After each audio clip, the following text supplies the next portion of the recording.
नमस्कार, मैं अभिषेक उपाध्याय। आप देख रहे हैं टॉप सीक्रेट। यूपी की राजनीति में क्या बहुत बड़ा भूकंप आने जा रहा है? क्या ये हो सकता है? क्या ये मुमकिन है कि केशव मौर्य समाजवादी पार्टी ज्वाइन कर लें? इस बात को जरा आप सोचिए। और इसके जब आप ये सोचिए तो आप ये भी सोचिए साथ में कि केशव मौर्य के साथ में क्या पिछले 8.5 सालों से यूपी की राजनीति का सबसे बड़ा अन्याय हो रहा है? क्या सबसे बड़ी नाइंसाफी हो रही है क्या पिछले 8.5 सालों से लगातार? और ये बात आई कहां से है ये आपको मालूम होगा। मैं आपको दिखा दे रहा हूं कहां से ये बात आई है कि Keshav Maurya BJP Samajwadi party join कर लेंगे। ये समाजवादी पार्टी के एक सांसद ने दावा किया है, उनका नाम है वीरेंद्र सिंह। उन्होंने कहा है, ये है वीरेंद्र सिंह, इन्होंने कहा है कि केशव मौर्य सपा के संपर्क में हैं और ये भी कहा है कि उनको लेना है या नहीं इसका फैसला करेंगे अखिलेश यादव करेंगे। अब ये बात देखिए हेडलाइन बन गई है, केशव मौर्य समाजवादी पार्टी के संपर्क में। अब समाजवादी पार्टी के सांसद ने ये दावा किया है। ये कहना कि ये दावा सरासर गलत है, ये बड़ी आसानी से कहा जा सकता है, मगर मुद्दा यह है कि ये दावा किया क्यों है, इस पर आप ध्यान दीजिए। जब आप इस पर ध्यान देंगे कि ये दावा क्यों किया है तो ये धागे खुलने लगेंगे और आप मान लीजिए, कुछ देर के लिए मान लीजिए कि ऐसा होता है। मान लीजिए कुछ देर के लिए, अगर ऐसा होता है तो क्या होगा और उसकी क्या उसकी कल्पना की जा सकती है क्या? पहली बात ये। दूसरी बात ये मान लीजिए कि क्या कुछ इस बीच में ऐसी डेवलपमेंट हुए हैं क्या? ये जो बात सामने आ गई, क्या अंदर खाने में कोई खिचड़ी पक रही है क्या? एक बात और देख लीजिए आप, कहीं ऐसा तो नहीं है कि योगी आदित्यनाथ पर यह सबसे बड़ा दबाव बन गया है इस बयान के बाद कि केशव मौर्य बीजेपी छोड़ सकते हैं? अब अंदर खाने में क्या है, क्या होने जा रहा है, ये अभी किसी को नहीं पता है। स्टेटेड पोजीशन ये कि केशव मौर्य आज की तारीख में बीजेपी के साथ हैं, डिप्टी सीएम हैं और बीजेपी उनको बड़ी वरीयता भी दे रही है। ऐसा नहीं है कि बीजेपी कोई उनसे कन्नी काट रही हो।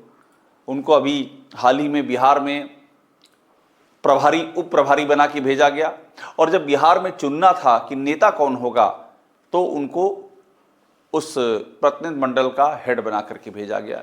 अभी हाल ही में उनको रूस भेजा गया। भगवान बुद्ध की अस्थियां वाला डेलीगेशन यहाँ से रूस गया, उसकी अगुवाई केशव मौर्य कर रहे थे। तो केशव मौर्य पर बीजेपी बड़ा फोकस कर रही है, फैक्ट है। लेकिन दूसरा फैक्ट क्या है कि उत्तर प्रदेश में केशव मौर्य की पिछले 8.5 सालों से कहीं कोई पूछ नजर नहीं आती है, जबकि ये बीजेपी का जो उदय हुआ है उसकी जड़ में केशव मौर्य हैं। ये एक फैक्ट है। अगर 2017 में केशव मौर्य अगुवाई न कर रहे होते बीजेपी की तो 315 सीटों की कल्पना नहीं की जा सकती थी। केशव मौर्य के नेतृत्व ने, राजनीतिक विश्लेषक भी ये बात मानते हैं कि पिछड़ों को एकजुट कर दिया, बीजेपी के समर्थन में एकजुट कर दिया और पूरी लहर आ गई। अब देखिए इसके आगे की कहानी।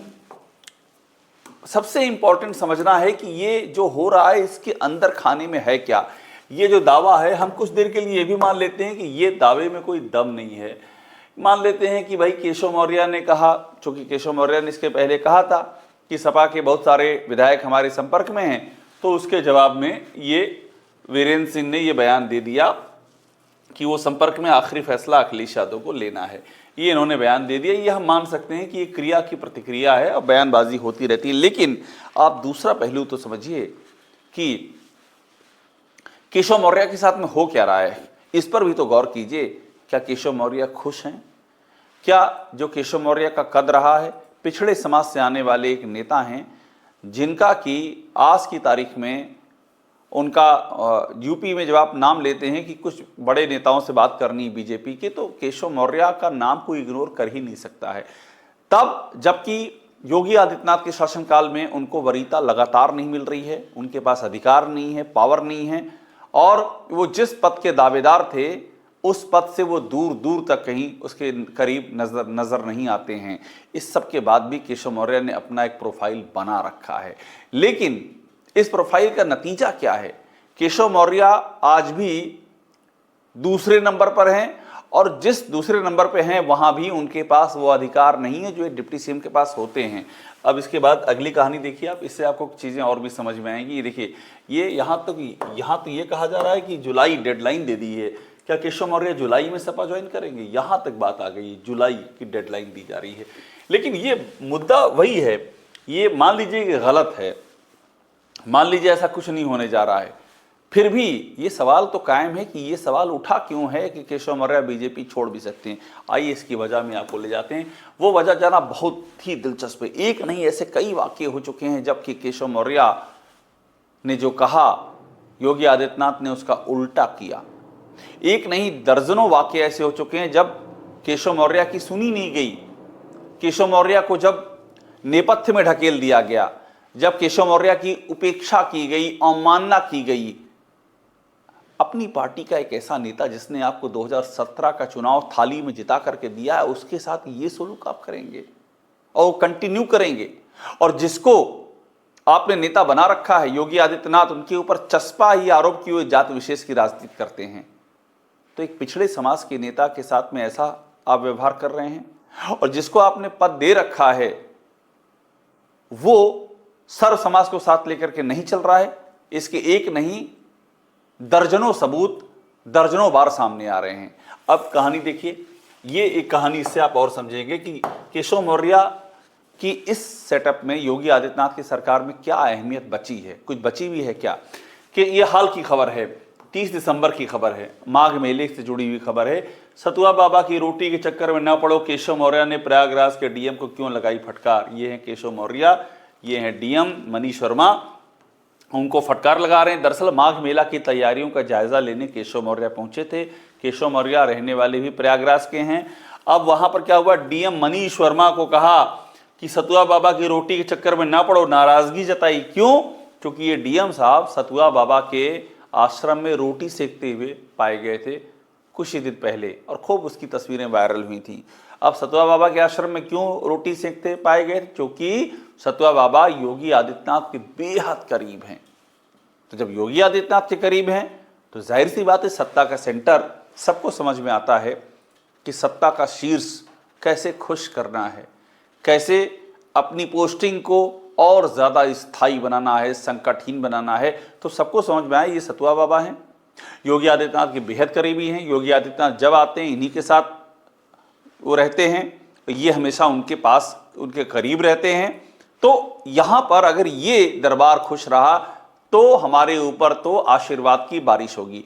तो केशव मौर्य ने चेतावनी दी उनको, अखबारों में छपा, फटकार लगाई। मगर इसके बाद क्या हुआ, इस पर ध्यान देना बहुत जरूरी है। इसके बाद हुआ ये कि योगी आदित्यनाथ सतुआ बाबा के आश्रम चले गए। ताज़ी खबर है, योगी आदित्यनाथ खुद चले गए। देखिए, ये योगी हैं और ये हैं सतुआ बाबा। मतलब एक और कह रहे हैं डिप्टी सीएम केशव मौर्य प्रयागराज के डीएम से कि सतुआ बाबा की रोटी के चक्कर में ना पड़ो, और दूसरी ओर खुद योगी आदित्यनाथ पहुंच जाते हैं और यहां तक कहते हैं सतुआ बाबा के पास तो जाना ही होगा। और कौन सतुआ बाबा? 3 करोड़ की लैंड रोवर से चलने वाले सतुआ बाबा, रे बैन का चश्मा पहनने वाले सतुआ बाबा। आप किसी आध्यात्मिक पुरुष की ये जीवन शैली हो सकती है क्या? ये बड़े विमर्श का विषय है। सवाल ये है कि योगी आदित्यनाथ क्यों गए यहां पर, जबकि डिप्टी सीएम मैसेज दे रहे हैं, अधिकारियों को अलर्ट कर रहे हैं। यानी कि डिप्टी सीएम जो कहेंगे सत्ता उसका उल्टा करेगी, ये संदेश यहां से गया। अब आगे देखिए, ये पहली बार तो हुआ नहीं था। ये देख लीजिए, एक मैं आपको और तस्वीर दिखाता हूं। ये भी कुछ दिनों पहले छाया हुआ था, योगी सरकार में सब कुछ ठीक नहीं, अयोध्या नहीं पहुंचे केशव और ब्रजेश, राज्यपाल का दौरा भी रद्द। अयोध्या में दीपोत्सव में नहीं पहुंचे। क्यों नहीं पहुंचे? दीपोत्सव का सरकारी विज्ञापन छपता है और उसमें दोनों ही डिप्टी सीएम का नाम गायब कर दिया जाता, दोनों डिप्टी सीएम का नाम गायब कर दिया। मतलब जैसे कि कोई इनकी अहमियत ही ना हो, जबकि ये आमंत्रित थे, जबकि इनको आना था।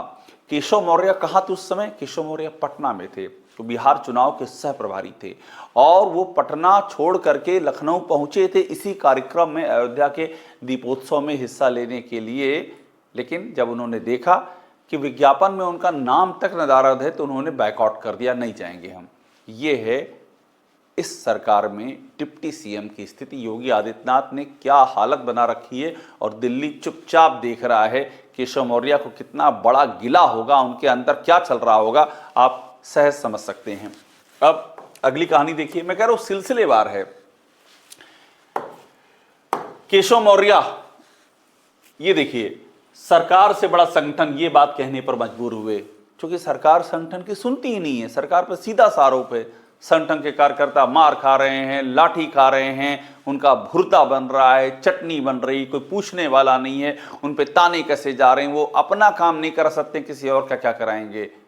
और ऐसे में केशव मौर्य कहते हैं कि सरकार से बड़ा संगठन है और नजूल संपत्ति विधेयक में भी आमना सामना हो गया।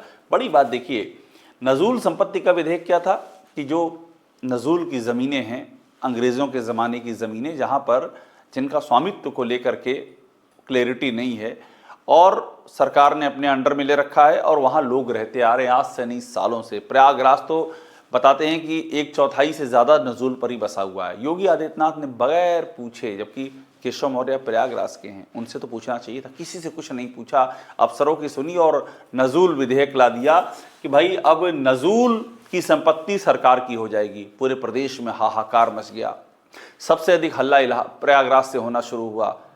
अब किसी की राय नहीं ली, विधानसभा से पास भी करा लिया। विधान परिषद में केशव मौर्य विधान परिषद के नेता हैं, इन्होंने उस बिल को रोक दिया, नहीं पास होने दिया। साथ में भूपेंद्र चौधरी वो भी साथ में थे और वो विधेयक जो है वहां से वापस कर लिया गया। अभी ये साफ साफ यहाँ लिख रहे हैं कि लोकसभा चुनाव नतीजे के बाद बीजेपी कार्य समिति की बैठक हुई थी। इसमें डिप्टी सीएम केशव मौर्य ने सरकार से बड़ा संगठन वाले बयान को कहा था, उसे अदावत से जोड़ा गया, अंतर विरोध। अब देखिए, विधान सभा से पास हुआ नजूल विधेयक, विधान परिषद में जाकर अधर में लटक गया। यानी कि आप अपने डिप्टी सीएम से पूछते तक नहीं हैं, आप विधेयक ले आते हैं। और अल्टीमेटली विधान परिषद में इसलिए लटका क्योंकि वहाँ योगी आदित्यनाथ की चलती नहीं है, वहाँ नेता केशव मौर्य हैं, बीजेपी वहाँ भी अभूतपूर्व मेजॉरिटी में है, इसलिए वहाँ चली नहीं, वहाँ लटक गया। लेकिन ये सवाल तो उठा ही कि आप इतने महत्वपूर्ण मसले पर पूछेंगे नहीं। आप सारे अधिकारियों से राय ले लेते हैं लेकिन अपने डिप्टी सीएम से बात नहीं करते हैं, पूछते नहीं हैं। स्वतंत्र देव सिंह आपके आगे पीछे जहां भी आप जाते हैं परछाई की तरह रहते हैं, लेकिन आपके डिप्टी सीएम केशव मौर्य, उनके लिए कोई जगह नहीं है। सोचिए केशव मौर्य के ऊपर क्या बीत रही होगी। और इसीलिए सवाल इंपॉर्टेंट हो जाता है कि क्या केशव मौर्य बीजेपी को अलविदा भी कर सकते हैं अगर इतनी ही उपेक्षा लगातार होती रही तो। अब एक तस्वीर और देख लीजिए आप इसके बाद।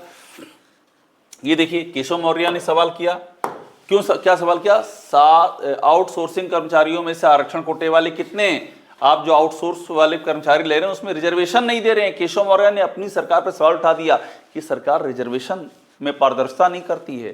केशव मौर्य ने सवाल क्यों उठाया? जो केशव मौर्य पिछड़े समाज से आते हैं, उनसे ये पूछा जाता है कि आपकी सरकार आरक्षण में भेदभाव कर रही है और 1-2 बार नहीं कर रही, लगातार कर रही, इसके बाद भी इस सरकार में आप बने हुए हैं। ऐसे मजबूरी में उनको ये सवाल भी उठाना पड़ गया। पर और भी देखिए, इतना ही नहीं है, संगठन सरकार, मैंने आप बताया, केशव ने कहा संगठन जो है वो सरकार से बड़ा होता है। ये एक और यहाँ अंतर विरोध हमको दिखाई पड़ा है। और इसके बाद देखिए, अपने घर में केशव मौर्य जो हारे चुनाव 2022 का, वो भी बड़ा दिलचस्प है। अपने घर में जागरण लिख रहा है, अभिमन्यु हुए केशव मौर्य, यानी कि चक्रव्यूह में घेर के मारा गया। और यहाँ कहानी, अंदर की कहानी ये, केशव मौर्य हारे नहीं, उनको हराया गया। किसने हराया, किसने साजिश की, प्रशासन का क्या रोल था, केशव मौर्य के सीने में दफन है। उनको जानने वाले ये बताते हैं कि जिस दिन वो मुंह खोलेंगे उस दिन प्रलय आ जाएगी। सवाल ये है कि कब मुंह खोलेंगे, बीजेपी में रहते हुए या कोई नया फैसला लेने के बाद? ये सारे सवाल हैं। इसलिए आज की तारीख में केशव मौर्य बीजेपी में हैं, वो कहीं नहीं जा रहे हैं, ये एक फैक्ट है। लेकिन जो उपेक्षा, जो अवमानना और जो अपमान उनको सहना पड़ रहा है, उसकी भी कोई सीमा नहीं है। और इसीलिए ये सवाल बार बार उठ रहा है कि क्या केशव मौर्य बीजेपी छोड़ सकते हैं। टॉप सीक्रेट देखते रहिए, लाइक कीजिए, इसे सब्सक्राइब जरूर कर लीजिएगा।